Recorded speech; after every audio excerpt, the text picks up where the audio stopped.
আসসালামু আলাইকুম ভাই লোক দেখেন এখানে আরেকটা বিষয় হচ্ছে এখানে মাজরার ভিতরে কি সুন্দর ঘাসের ভিতরে আবার ফুল, ঘাসের যে ফুলগুলো ফুটছে অনেক সুন্দর লাগতেছে।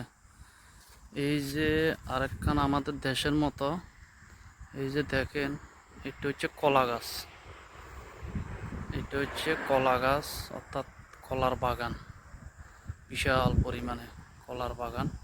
কলার বাগানের পাশে এই যে দেখতে পাচ্ছেন খাজুর গাছও আছে কাঁথার দড়ি। আর এই যে ঘাসগুলার যে হিসাবে ফুল ফুটে রয়েছে অনেক সৌন্দর্য লাগতেছে, অনেক সুন্দর দেখাইতেছে। এটা একটা মাজরা, বহুত বড়, আমাদের বাংলাদেশের মতন। এই যে বাড়ি, ওমানের বাড়ি, এই যে খুব সুন্দর লাগতেছে, খুব সুন্দর লাগতেছে।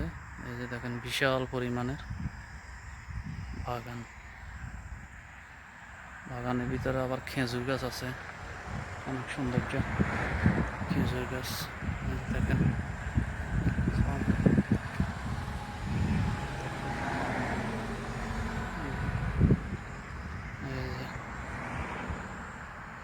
ওকে দর্শক, ভালো থাকবেন, সুস্থ থাকবেন, নিরাপদে থাকবেন।